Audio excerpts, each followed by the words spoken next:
Hello, everybody. My name is Lucinda, and I am here with my girl, Joanne. Finish introducing yourself. Oh, yeah.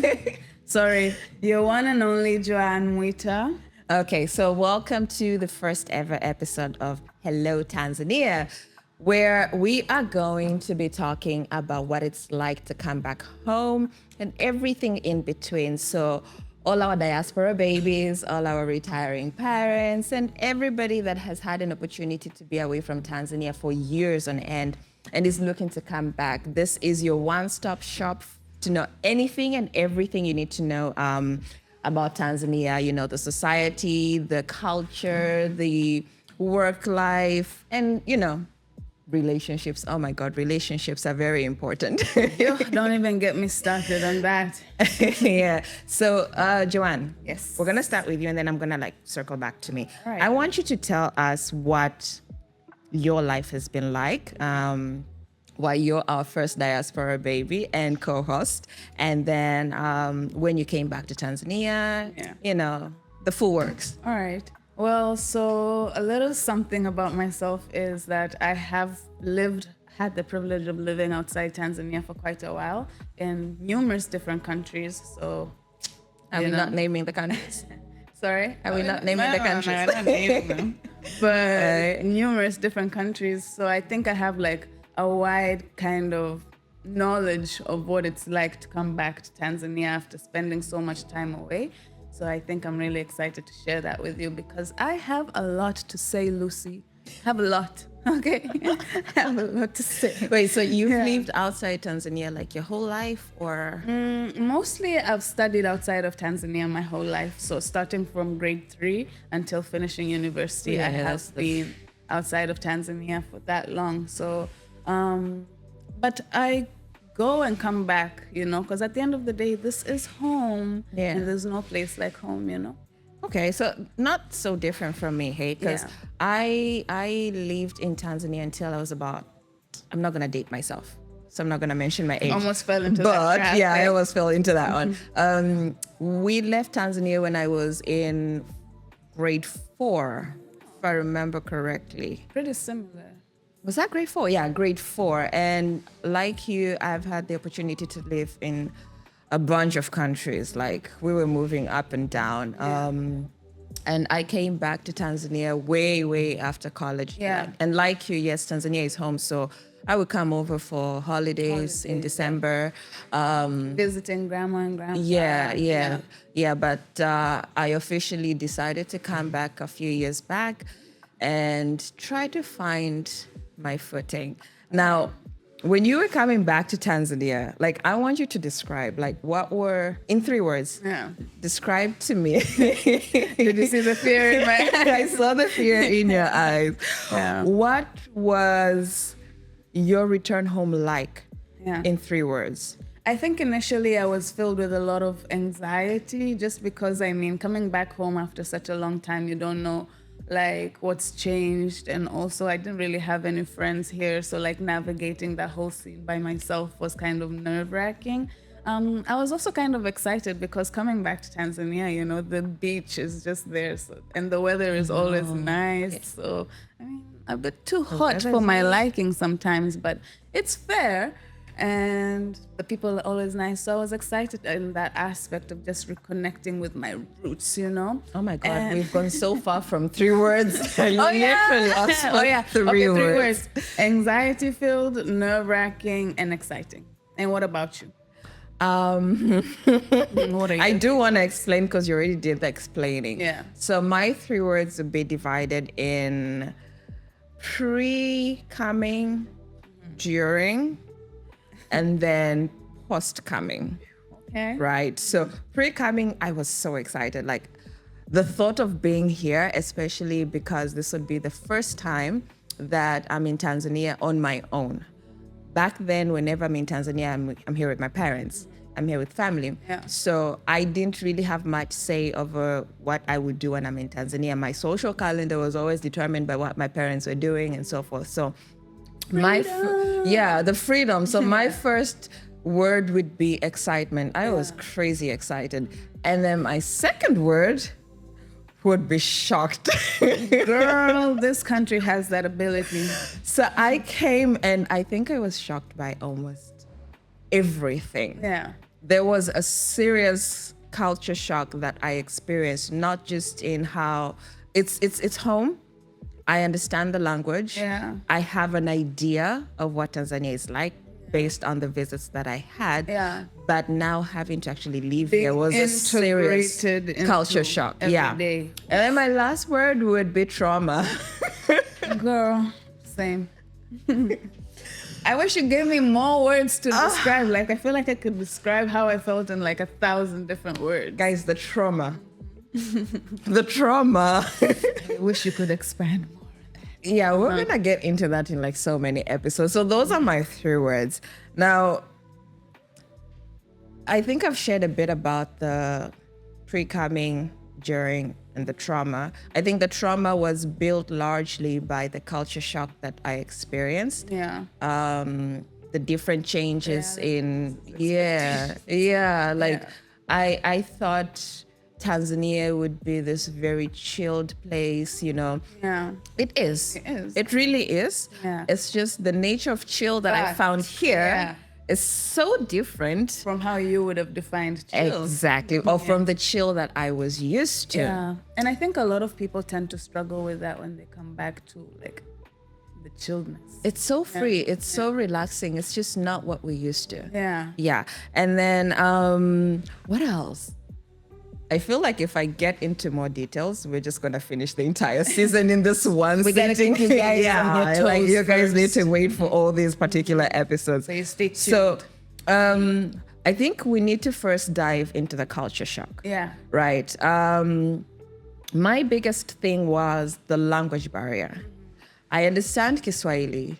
I can speak Kiswahili. But do they understand your Swahili? Yes. And am I speaking their Kiswahili and It's so frustrating because they'll always be like, when I'm Tanzania. And I'm like, yes, I'm Tanzanian. And you have to explain yourself. Tanzanian. You have to explain yourself. And I think one of the things that I was so excited about was, you know, the flea market shopping, the food on the street, I miss that so much. bargaining. God, I do not know how to bargain. Like I came to Tanzania and I learned It's sharpened your that skills. I don't know how to bargain because I assume that I know the language. I can speak Kiswahili. So I can go to Kariako or Ilala, go clothes shopping and bargain my way into buying an item for like 3,000. And I would get home and so when I came, I stayed with an older brother and his wife. And I'd be so excited that I went to this place and I bought 1, 2, 3. And my sister-in-law would be like, how much did you pay? And I'd be like, I paid 4,000 for this top. And she would look at me, she'd be like, Lucy, this is like 1,500. They hustled you. They hustled you. Yeah. But everybody has to go through that. You That's how gotta learn. You That's how gotta you learn. And I think she actually was very intentional about that. Yeah. Because she'd be like, I want you to go out there and learn. Yeah. There were times I would go out with her because she kind of did it as a business. And like I would observe. And at first she'd be like, don't talk. Because the moment you open your mouth and they hear you Swahili, they automatically know that you're not Tanzanian. So don't talk. Point at what you want. And then I'll do the rest. And then eventually she would let me figure things out on my own and, you know, go out there. She pushed me. At least she didn't throw you into the deep end. Oh, she did. know? Oh. She did. Let's not even get into that right now. Okay. She really did. But you survived and you're here now. And I did. And she's so proud of me right now. I'm so sure she's so proud of me. And yeah, so I think with the culture shock, the language was a big culture shock. Yeah. I don't know on your end what your culture shock was. For me personally, I would say that people are really touchy in Tanzania, which I wasn't really used to because, like, for example, when you talk about the flea markets, right? Like if someone wants to get your attention or something, they just grab you and it's so scary. And I'm just there like, what is it? Like, And you're so tiny. You could so get like you picked. just sent me flying and I'm always like, it was like a really big source of anxiety for me when I first came. Cause like either someone is touching you without your permission or like, and I'm not saying this is like all places, you know, but like either someone is like touching you without your consent or saying some weird comment. Like even though I do know how to speak Swahili and everything, it's not the best Swahili. I wouldn't say I know how to speak Swahili sanifu or whatever, you know? Ooh. So like... You know that one word. Swahili what? Sanifu. Say it with me. Sanifu. Kiswahili sanifu. Nice. So, I'm proud of you. You're doing good. I did a little research before we started this podcast. So, like, even if I didn't know how to speak, like, the Swahili that everybody is speaking, I can still understand. So, like, if you make a comment or something, I still know what you're saying. Like, I think that was another hurdle that I had to go through, is that maybe people thought I was a bit slow or whatever. It's like, no, I'm not slow. I understand you. It just takes me a minute to get what I'm trying to say to you across. Just give me a minute. Just give me a minute. But they speak so fast. I know, and I'm just like, slow down. Huh? And I speak my Swahili so slowly. I think that's what gives me away. It's because I speak it kind slowly. of makes sense because you're like, you're doing real time translation in your brain, and it takes Translating a while. English back into Swahili again. I think because I struggled with the same thing. And then I learned Kiswahili. I have a knack for languages, by the way. I learned languages really, really fast. So when I came, I could understand, but the speaking was still a bit tricky. And now when I talk to people, you know, they're like, oh, your Swahili is so good. You know, you don't, you know, like I get those compliments. I get you. But then this is like when we're doing one-on-one conversations or like, you know, small circle conversations. But if you take me right now with all the Kiswahili that I've gathered and you put me in front of an audience of people, I promise you, all that Kiswahili disappears. And like I will even forget shikamo. Like it's really intimidating. Like when someone is speaking Swahili really fast and you're trying to keep up and you're just still like, yeah. You just smile and wave. I think another culture shock that I met, and oh my God, I can't believe I'm about to divulge this part on a podcast. What is it? Guys, forgive me, please. What is I it? ask for forgiveness in my toes. Tell us, let us know. So, you know, church, right? Church, a lot of our churches do services in Kiswahili. Yeah. But I go to a church that has an English service. Yeah. Unfortunately, you have like those conferences and special events, which are usually just run in Kiswahili. And earlier when I moved back, so my church has like, you can get translator earpieces. Oh, nice. Yeah. Because we would, church. I know, no, but we have a lot of foreigners come to church sometimes. So I remember going to ask for an earpiece, but I asked in Swahili. And they're like, and so they're looking at me, they're like, do you have a guest? I'm like, no, it's for me. No, these are only limited. Ni kwa ajili ya wageni. I'm like, I cannot keep up with a service in Kiswahili because there's a way church does in Kiswahili. Kiswahili in church is very different. It is so academic. Yeah. It is so deep. And by the time I find that book that they have called in Kiswahili, the pastor has moved like 3 books down. And I'm like, I don't even know where we're at right now. So stressful for me. I honestly just used to go, sit there and be like, because they talk so fast. And like you said, it's so formal. They just leave me way behind. And I don't even try and keep up. I'm just there. I'm just here for my mother, honestly. She made me come. Oh, shame. So, guys, we asked this question online. What were your expectations versus your reality when you came back? And this actually started off as a joke, by the way. Like I don't know what I was going through at the time. Trauma. There was something I must have been going through. And I posted this on my Insta stories and my WhatsApp. And I was like, for those of you coming back to Tanzania, those of you in the diaspora, what were your expectations versus reality when you moved back? And that one question birthed a conversation that was like, okay, we need to have like a proper sit down and just break down and unpack, because people have so much trauma. People have so much. People have a lot to say. Yeah, so we asked, and this is feedback from the bunch of people who shared their comments. All right. So one person said their expectations for coming back to Tanzania was, he was expecting a cheaper cost of living, abundant housing, which is available for rent, and at competitive prices. Yeah. Also expecting to find good paying jobs for highly experienced individuals. And I think this tells me that this is a person who's internationally worked really high positions. Yeah. And the reality that this person found was you get very high titled and positioning jobs, but very low pay for locals. The housing market, this person says, was really hard to find and extremely expensive. And I think this really bugged this particular person. And it's a pain point for me too. Yeah. Zero respect for time, guys. What is it now? Why? Our clocks, are they operating on different time zones? Like, I've even stopped wearing it. Like, honestly, I've even stopped at this point. oh my God. Mentally, whenever I step outside and someone is like, let's meet up at 1, Yeah. I just know they'll be there at 2, 2:30, 3, 2 maybe. So that explains why you were late today. No. This is There was traffic. everybody else. There was traffic. Yeah, that's everybody's excuse, by the way. That's everybody's excuse. It rubbed off. Okay, so another person says, okay, again, time management, same city, different time zone. This was funny. That is It was funny. really funny. Same city, different time zones. I swear to Yeah. God. And then this one says, this was his expectation for hiring local fundis. Yeah. And his thing is, hi, are you a plumber? Person replies, yes.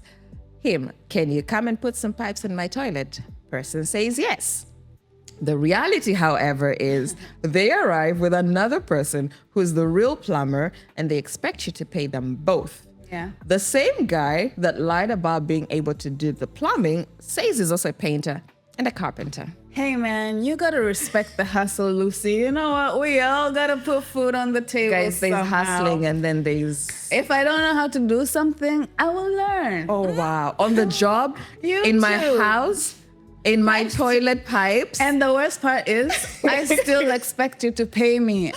How do I know you're going to pick the right paint? What if I have kids? You go pick a paint that is not kid friendly Or toxic. or toxic. But you know Exactly. what? All that will matter later. I think that's like the mentality that they have. So this person, when problems yeah, arise. this person goes on to say that I'm fully aware of my limitations, so perhaps I am the problem. However, I have drastically lowered my expectations. I felt so bad about Yeah, this though. it's so sad. This is so discouraging. Yeah, it's really because I don't sad. think we should lower standards. Yeah, we should definitely not lower. We should have high standards and make people meet them at Yeah. where they are, you know? Yeah. Because it also improves our country at the end of the day. We're setting that standard. Yeah. So guys, do not lower your expectations. Keep them high. Okay, so another person talked about relationships and wedding culture and the need to ask for michango. Yeah. Yo, I understand. I feel like that's a but whole the episode, by the way. Yeah, entitlement- Yeah. that has to be Maybe we should keep you guys on your toes a little bit. because the way she spoke, she actually sent a voice note. Oh, In she was response, passionate. oh my gosh, she was so passionate. I think we should invite her for that particular need to hear her episode. Yeah, she live. needs to speak to this because I think this was a serious pain point for her. Another person said they were young and looking for job opportunities because they did not have a permit to stay where they were at the time. Yeah. And so the next best thing was to come back home. Yeah. So they were very excited to come back, reconnect with family and longtime friends, which is pretty much what I went through. Yeah. They do credit the TZ social life. It wasn't really much of a factor, but she says it did not hurt to have new experiences. Never does. And she says she thought it wouldn't be hard finding a job, taking into consideration the population and the fact that she had... I'm saying she because it's easier than really, but yeah, because they had a bit of an advantage being in a diaspora, being a diaspora baby who's well educated and could easily express themselves. The convenience of Dar, life in Dar, was a culture shock. Yeah. It was not what she was used to Yeah. or he was used to. Oh my God, I need to stop Or with this they pronouns. were- Or they were them. used to. Yeah. However, so on the aspect of the convenience of life in Dar, the culture shock, she says it is extremely expensive. I won't say the actual word she used because we're gonna need to blip that. But let me add my own 2 cents on that extremely expensive, because earlier someone said they were expecting it to be cheaper here. Yeah. And then this other Oh yeah, the person first one said it was Yeah. cheaper. Yeah, And I think it's a little trick that Tanzania plays on us to make us spend more money. They make things cheaper so you can buy more, if like more often. And Yeah. the next thing you know, you're waking up the next morning, you're checking your account, and you're like, wait a damn minute. I was just spending 2,000 all night, and then it accumulates, you know? Yeah. So that's crazy. Yeah. Okay, so another person says the pressure to get involved in family issues. People are always asking for money. They assume because you've lived outside, then you are rich. Yeah.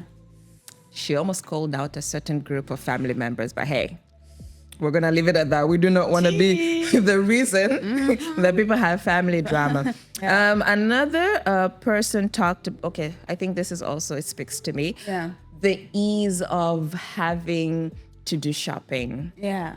I feel like Tanzanians have really embraced, and this is like a big win for us, by the way. We've Yeah. really embraced online businesses such that it is such a convenience for a customer to order stuff. And, you know, business owner sends like a bunch of options. You Yeah. pick, you do mobile money, you can even pay cash if, you know, they trust the delivery person. It's so convenient. Am I a culprit or a victim? A culprit. I'm a To be culprit. honest. I am a The culprit. camera's looking Guys, at you. guys, I don't like going out. It is hot out It here. is so hot. It is Dusty. incredibly hot. It is. There's too many stores, and I feel like I may not have the self-control that I need if I have to actually go visit stores. Yeah, so I you get know, you. online shopping is Retail so therapy easy. is Retail real. therapy is a thing. I take it very seriously. So, I think for me and this particular person, this is a win for Tanzania. Yeah, it really because is. it's I feel like it's creating employment opportunities for so many people. You Yeah. have the delivery guy, Yeah. the business is growing. You're not confined to one Just your shop, space. Yeah. And it's convenient. And it's so because, convenient. For example, if the delivery guy comes over to you and then you give them like 10K or something, and they're like, you know how they can be like, oh, see my change, I don't have change. So, but if you have mobile money, you don't really need Mobile change. money is a You know, lifesaver. it really is, and I'm so happy, and I hope to see more businesses and people embracing like mobile money apps like M-Pesa and stuff, because it's very convenient. Oh, we're doing shout outs Sorry. now.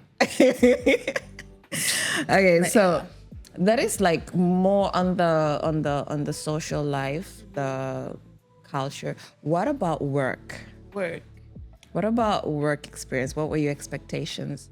What about work experience? My expectations were just coming to a official workplace, like to be treated like an equal, like, you know, just I didn't really have any expectations. I was more nervous on actually bagging the job, you know. But from what I've experienced, it's been pretty pleasant. So But then far. again, I am pretty new to the market myself, so I don't know. You should tell us that, Lucy. You I might tell us. traumatize you. I mean, your third word was trauma. I really need us to dive deeper into this trauma. Oh Do you my need God, some that is not a therapy? conversation for today. you That need us to conversation unpack requires that? shots. Oh no. Okay, man. I don't want you to start crying. No. I won't cry, but it Yeah. requires shots. Yeah. You know, losing the lips and the tongue and everything. Ooh, okay. Yeah. What about you, though? What were your expectations? versus My work reality? expectation, I think, like the other person commented online, my biggest expectation was I was hoping I'd be able to land a job easily. Yeah. Like this other person said, I'm well educated. I'm well spoken. I've had so much exposure. I've traveled all over God's planet, Yeah. you know. Period. So I've seen a lot. So I was expecting that I'd be able to send out my CVs and people were like, oh my gosh, she is so want her. talented. We are bagging this girl. Yeah. And the reality was so different because you come here, you send out all these CVs, you have well-wishing relatives and friends who are like, go see so-and-so, send me your CV. You do all of that. Nobody gets back to you. And it sucks when you're so sure that you've put in so much effort and you don't get any kind of feedback. And you get ghosted. Getting ghosted in the workplace is I honestly painful. swear to God, that is so true, because I've had a bit of experience in that. Like when I make deals with people, like to do like PR packages or whatever, someone will approach you. You're just minding your own business, chilling. Someone approaches you with an idea or a proposal, and they tell you about everything. They make you even sign stuff and everything. They send you, and then all of a sudden, you just don't hear from them, like an ex. They just ghost you. And I think what you mentioned just reminded me of an incident where something similar happened, where somebody approached me, can you do this? Can you do that? And I did all that. I prepared what they asked me, and I thought that was them evaluating me. And then they ghosted me. But that's not the worst part of it. They went and used my work. Girl, can't you sue? I cried. I was so young, I cried. I was like, how dare they do this? That's so mean, guys. Do better. I know. Do better. You out there who made my girl cry, We do have better. to aspire to be better. But yeah, I think that was like a major culture shock that somebody can, and you don't get paid a dime. You've done all the work in the name of testing your prove yourself. skills. And then only for somebody to come and steal your work. And it was very heartbreaking. And I actually never talked to anyone about that. Somehow I got over it. And Thank you for opening up. I on know, our right, podcast. guys? We feel This so is special. Unique content, yeah. Yeah. Yeah. So And it's very frustrating, you know, because every day you're like a puppy waiting for the owner to come back home, and they never come back home. Do you know how heartbreaking that is, you guys? yeah. So like in the workplace, there was that. So hoping that I would be able to land a job quickly, hoping that my job applications, the CVs, go out, I get favorable responses, and I don't get that. And unfortunately, when I finally decided to settle here, it was just around the time of COVID. So that's one factor, one thing that actually forced me to stay back. And the borders weren't opening. They kept saying 2 weeks, 2 weeks. And eventually I was like, okay, hold up. You need to get yourself moving. You need some sort of income and sustenance. Like your little savings are running out. So I started like doing, little gigs here and there. And short-term contracts were easy. Because, you don't have people don't really get that much time to get to know you, as opposed to when you get a job where you're working for years on end. So that was pretty easy. And the biggest culture shock that I got where work is related is somewhat lack of boundaries where work and social is concerned. It just starts merging. Yes, and then the lines get blurred. Now, I grew up in environments where, and even my first job out there, we work together, we're colleagues. That's it. We meet outside at the mall, at the club. At most, I will nod to acknowledge you.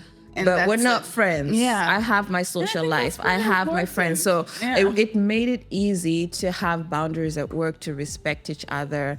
You don't have too much of a friendly relationship with your boss, such that when you get corrected, for example, you feel offended because you're like, this man or this woman is my friend. I thought we were friends. How can you talk to me like that? And then I come here and everybody is everybody's friend, and they're still each other's bosses. And, So and I'm like confused. So how do you discipline a person? How do you set boundaries? So I think that lack of professional boundaries in the workplace, that was like a culture shock. I was like, how? And I remember somebody feeling very offended at work because I wouldn't say shikamo to them. But you're not my uncle, you're not And my I was father. like, good morning. And they're like, no, you have to say shikamo. I'm like, no, why? Why? I don't know you like that. People even still say shikamo. I don't know you like that. So I think workplace, those were among some of the struggles. I feel like if we get into work, we're not going to finish whole today. different We're not episode, going to you finish today. guys. Like, I could write a book. Oh. You should work. I should. Eh? And please include that trauma. I'm really, really invested. Lucy, please. What happened? Yeah. So in the future, of course, Yeah. I think we need to talk to, because we came when we were still young, Yeah. fresh out of uni, Yeah. looking for job opportunities. But there are those who had previously either worked in Tanzania and left and, went to and work worked out somewhere else. and Yeah. then came back and were trying to find their footing once again. Yeah. And that's a whole other conversation. Yeah. Because I did get some of those who responded on social media and their concerns were slightly different from ours. Yeah. Because you've worked, for example, in some high ranking company Position, yeah. outside the country. And like the other person said, coming here and finding high position jobs, but you're getting very low pay. Yeah. And in as much as you make your case, No one understands. What, they're like you're trying to act, you're feeling unfair. entitled. Yeah. Yeah. This is what we can offer you. You need to remove frustrating as well. So I can understand why people like kind of run away.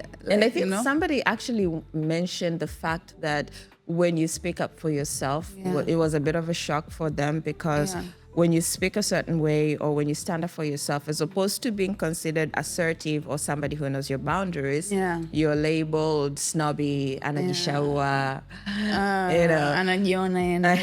It's like, no. At first I found this called very boundaries. shocking. I was like, how do you find that?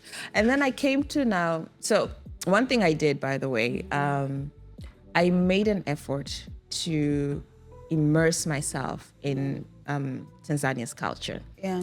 And for example, like getting to know places in Dar es Salaam, at first I would get like on the bus where it starts. So let's say the bus starts at Tegeta Kwandevu and it goes to Kariakoo. I would get on that bus and go with it all the way to Kariakoo. Yeah. And back. Yeah. I had time. I didn't have a job. I would go with it all the way and back and learn the bus stops. Yeah. Learn the routes. I did the same. Yeah. So like so many places. Like you could take me to Gongolamboto and I knew where I was going. You could take me to Yogodovia. Okay, my Baba Mdogo stays there, so Wow.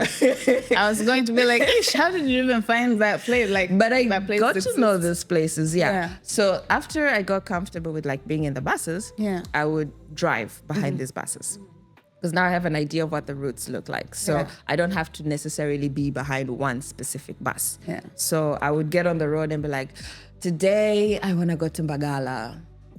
So I'm going to get on the Mbagala route and just follow the buses as they're going. Until they go until the ancestors tell you have a ride. You're running out of fuel. Oh, you're running out of fuel. You're running out of fuel. You need to turn back. And then there was, knowing those streets inside. Yeah. Pretty much the same thing. Those are lifesavers in morning traffic. Exactly. Evening traffic, you need to know those back roads. Yeah. So that helped me find my footing. Yeah. And be able to have like conversations with people.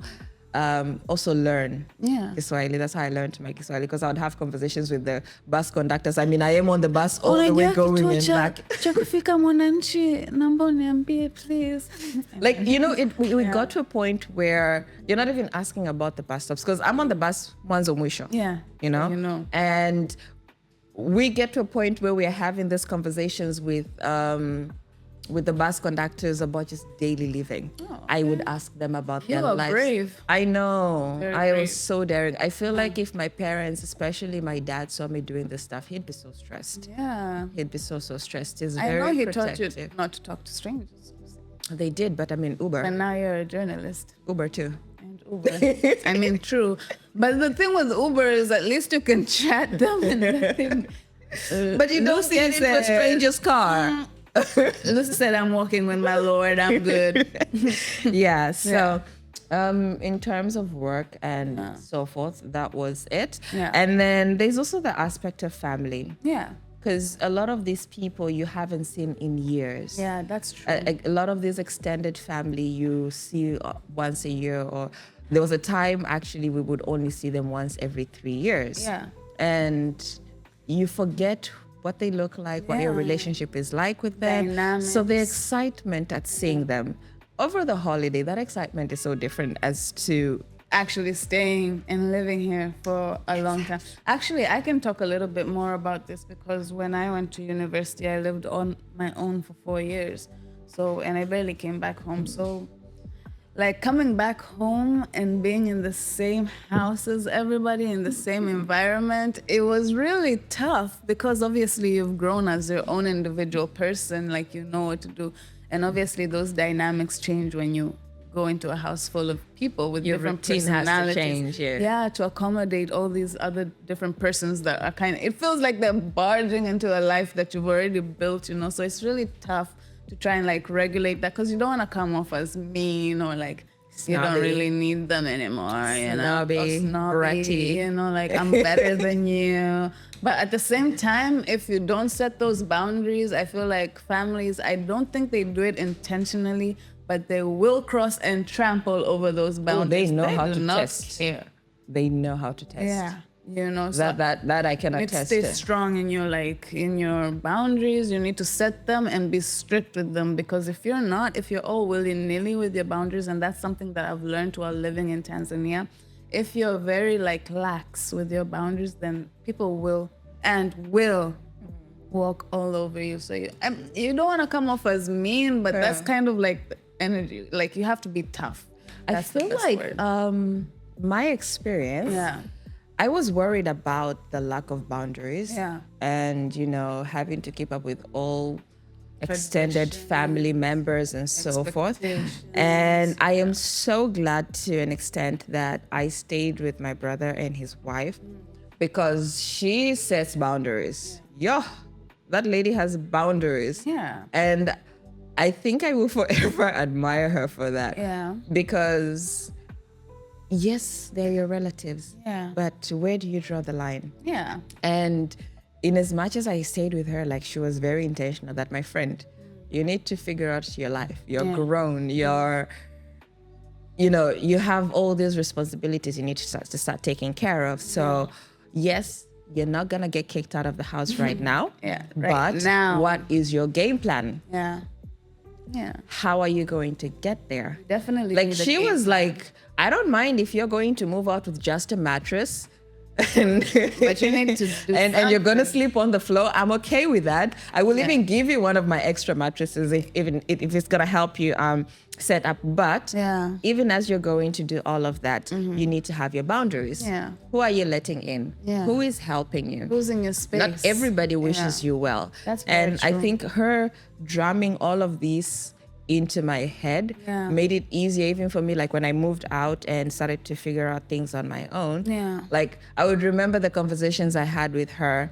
My brother, being the man he is, he's more like on the protective side. So Yeah. even when I told him that I'm moving out, I needed to start prepping this man months in Mentally. advance. what Months in I'm doing advance. with I my was mom. doing PowerPoint presentations as to why I need to Dropping move hints. out. I was doing PowerPoint presentations, and my sister Inez like, "Don't worry about him. You just sort yourself out. When you're ready to move out, I'll deal with him." I was like, Yeah. "Thank God for women." We understand each other, you guys. You know. So I think her pushing that way and like constantly helping me figure out like what I'd be okay with, and like the fact that it's okay to set boundaries just because that person is your shangazi doesn't mean they have the right to be. And inside your remember, house. no is a full sentence. This actually, I'm not mentioning her name because I don't want her calling me and telling me why am I blasting her, airing out her advice on social media. But yeah, so I think she played a very pivotal role in helping me find my footing in Tanzania. She was very strict, and I think both of them are very strict. So I started to figure out what I'm okay with, where I can go out for social life and gathering and be safe. There were places my brother would be like, "You can't go there. Are you What are you crazy? to do? Are you out of your head?" And you know what? You're very blessed in that aspect that you had someone looking out for you, because most of the times people who are coming back into the country, maybe they're coming back by themselves. So they're starting all of that from scratch. scratch. Yeah. So it's pretty cool that you had that guidance, you know? Yeah. 'Cause it's Yes, important. it is. It really is. So I think for many coming from outside, the other lady said, you know, family being all up in your business, Yeah. constantly asking for money. Yeah. It's not easy to say now. Of course. There's a certain perception that you get when you've lived outside. Yeah. And it may not always be true. That's true. I've had conversations with some of my guy friends. I remember this one who was so hell bent on, guys, I have to go. I'm going to start my life where I'm going to make so and so amount of money. And I'm like, bruh, Yeah. it is not that easy. It's really not. And I think a lot of the times that maybe people who come back or who are in the diaspora and come back or whatever, they forget to live for themselves. Like, you guys are forgetting that this is a personal experience that you've had. Like, maybe the people that you've left back home don't understand that. Yeah. And it might take a little while for you to like defrost from everything, you know? So yeah, it's like, I don't know. I don't have money either. Like a thing about money. Yeah. It's a very simple example. Yeah. But it kind of taught me how people look at us. Yeah. You know, whenever you're coming to Tanzania and you tell people, guys, I'm coming over for holiday, everybody's like, bring me this, bring me that, bring me this, bring me that. And you're here like, you're already working 3 jobs just I to barely support have yourself. money for this particular ticket. Like, Yeah. I can't, you know. So, oh wow. See, this is Tanzania. Like, Always noisy. There's always, if it's quiet, just know something is seriously something's not wrong. right. Yeah. So, that thing of bring us this, bring us that, bring us this, bring so us much that. pressure. Yeah. So, this is like a personal story, though. Yeah. An aunt of mine visited us where we were, Yeah. and she was so impressed. Yeah. Oh my God, you guys live in a city, it's so clean. You're in a high-rise building, it is so beautiful. You have all these nice views, yada, yada, yada, you know. Yeah. And I'm looking at her and I'm like, okay, all right, cool. You know. I'll be hearing from you And then, soon. after she settled down, so this one day, my dad is like, we're gonna take her around, you know, just to show her the city and all of that. We did. We started off, obviously, Yeah. with the nice places. Of course. You know, because she was already going on about where we live, and they're like, okay, this is not even nice. There is nice. Yeah. It's a shock you This is more. not nice. This is like regular layman living. Yeah. We're gonna show you nice. Yeah. So we took her around the city, and then we showed her the nights. We showed her all the cool places. Yeah. And then we took her to the ghetto. Ooh, we took her to the ghetto, and my aunt was like, Child. people live in that? Yeah. We're like, yeah, people live in that. Yeah. Because the disparity, the difference like between the rich and the poor, Yeah. it is so gapping. Yeah. And it's so scary. Like, people live in, I don't want to mention what those are, because then that's like, yeah, but like Slums? the slums are like really, really, there's like Slummy. shanty slums, Yeah. and then there's sad. Yeah. Like, that's just sad. Like, but I think a lot of people, especially that are here, tend to forget that there's duality in everywhere that we are. Like, Yeah. even here in Dar es Salaam, there's a stark difference between the rich and the poor. Exactly. So, like, why do the people expect that to change just because they're in a different country? Because you you've got know? an inner plane. Like, it's still the same. Trust me. So Yeah. I think that was the first snap back to reality for my aunt when she visited. And then from there, we went shopping. So I love Tanzania for, it is expensive, yes, but food is affordable. Yeah. Food is natural. Yeah. And I don't think there is any place that I have lived that I can honestly say that their food beats Tanzania, quality-wise, you know. And so we took her shopping, grocery shopping, regular stuff for the house. Yeah. And my aunt was doing this thing where she took her calculator and she's like converting prices. Yeah. And she's like, you guys pay how much for tomatoes? This is a lot. And this is like 8 tomatoes in, Yeah. in the So pack. she's like getting. And I'm telling her, by the way, reality this is like GMO. Yeah. So we have to use like this plus like tomato purees and tomato Yeah. paste Yeah. and packet soups and stuff so that you can get like That that hefty, thick hearty sauce. Yeah. And then in Tanzania, you have like 3 tomatoes in Yeah. your stew One and kitunguu some and you're water and okay. you're good and you have like a proper sauce Yeah. to feed the family. And she's like, so how many packs of tomatoes do you buy per week? Yeah. And I'm like, we've bought 3 right now. We're going to have to get more next week. And she just couldn't wrap her head around it. Yeah. And I'm like, oh, this is nothing. You ain't seen nothing yet. Like some countries outside of Tanzania can be really, really expensive. Like you literally are living food to mouth. Like, you know? Yeah, and that's why it's easy crazy. to find people living in debt, people Yeah. having credit accounts, yeah. even in supermarkets for day-to-day things. Let me tell things you. that we often take for granted while we're here. Yeah. So she was shocked by that. And then towards the time she was leaving now, I think her kids had asked her for clothing and, souvenirs. Yeah. And my aunt, so I'm like, I'm going to take you to the store where by we, by we I mean me and my siblings, because we are on a very strict allowance. Yeah. So we can't spend recklessly. So we're going to take you to the store that we can afford to shop from. Personally, yeah. Keeping in mind, my parents are very African, so we do not have the lavish amounts of money to spend. just spend. Yeah. So when you get Whatever that money, you given, really like, you've think gotta, about it. Yeah. Do I really need that My top? value for this money. Yeah. Do I really need that shoe? Yeah. So Yeah. we took her to the shops that we can afford to buy clothing from. Mm-hmm. Starting from the shops would buy like our Sunday best with our money, not dad's money, our money. With dad's money, we're like, we're gonna go there. So with our money, we'll take her to the store that we can afford to buy our Sunday best. Yeah. And she's looking at these price tags and converting, and she's like, no. Next store. Yeah. I took her to the next store, and she's like, this is pricey. Let's keep window shopping. Yeah. Let's keep window shopping. Yeah.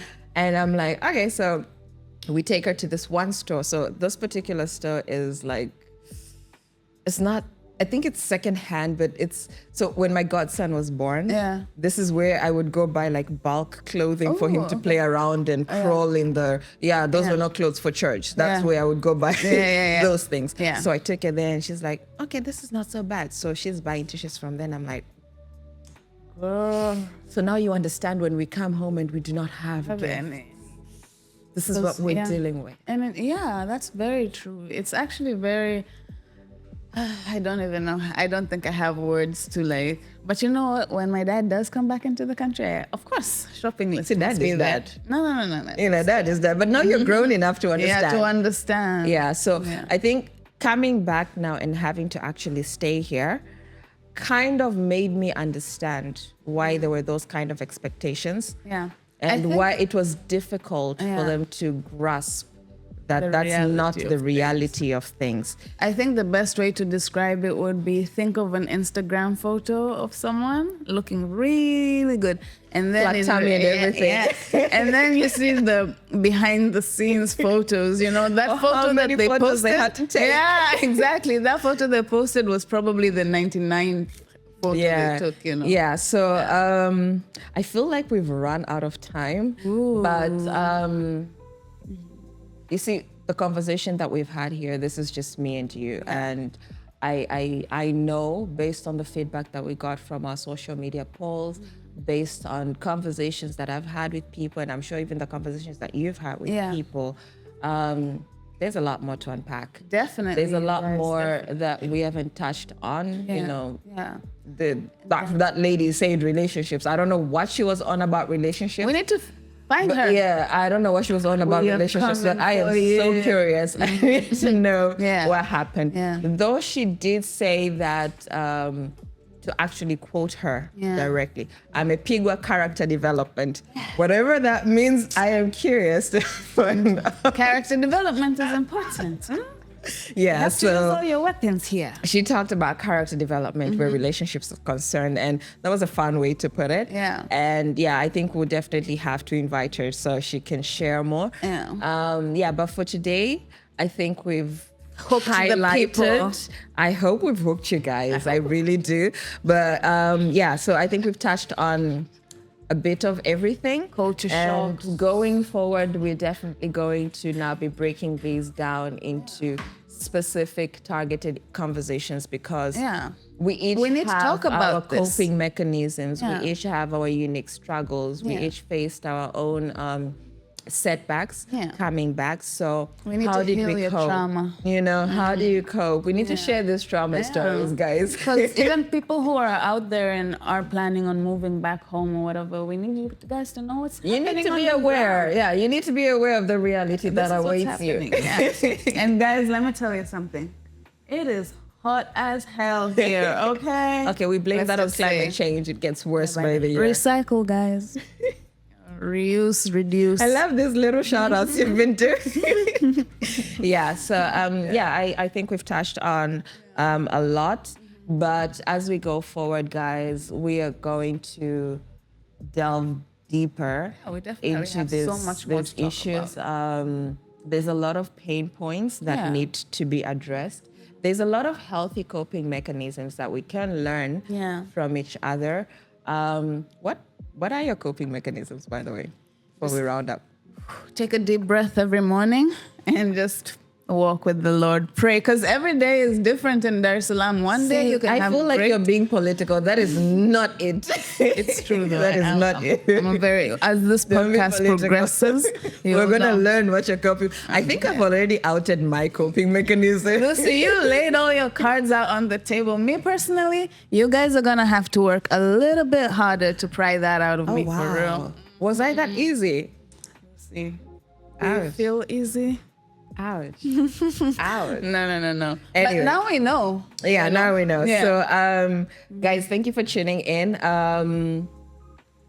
This is going to be a very interesting conversation. I'm curious to Very. hear what more lies out there because I'm pretty sure that little post that I did that did not cover it all. I'm very sure that no. once we start posting You just this. threw a little pebble in the ocean. Yeah, The whole once we post ocean, this, you I'm guys. pretty sure we're going to get such immense feedback, and we're looking forward to hearing from you guys. What were your expectations? What were your realities? Interacting with you guys. Yeah. And everything in between. Somebody even mentioned food. Food. I don't know what about food was a culture shock to them, but we need to apparently, know. you know, they know Tanzanian food, but they were shocked Yeah. by Tanzanian food. So we need to get clarity on that. Yeah. So stay tuned. Subscribe, definitely. Definitely. Follow The Citizen. We are going to be posting a lot more on this, and we're going to be bringing in a lot more people because As you as can I said, tell, we yeah. like yapping. Yeah, we do to like talk. yapping, but we do need structure. So, Yeah. in terms Yeah. of coping, for example, we definitely need to have psychologists. We'll need to have, for sure. yeah. So, And you guys should stick around. too, there's you a know. lot to learn. So, for today, this brings us to the end This of was this really particular fun. episode. Yeah, this was so much fun. Next time, we'll definitely have wine and a challenge. See this more board fun. here? This board here, you have to go learn this because next time we're going to be talking and playing this. I need to know. I'm ready. I need to figure out how you strategize. Ooh, child. You already know that's hard. Good luck. All right. So thank you guys for tuning in. Thank you Until so next time, I'm much. Lucinda and And I'm Joanne. And we'll see you next time. See you next time.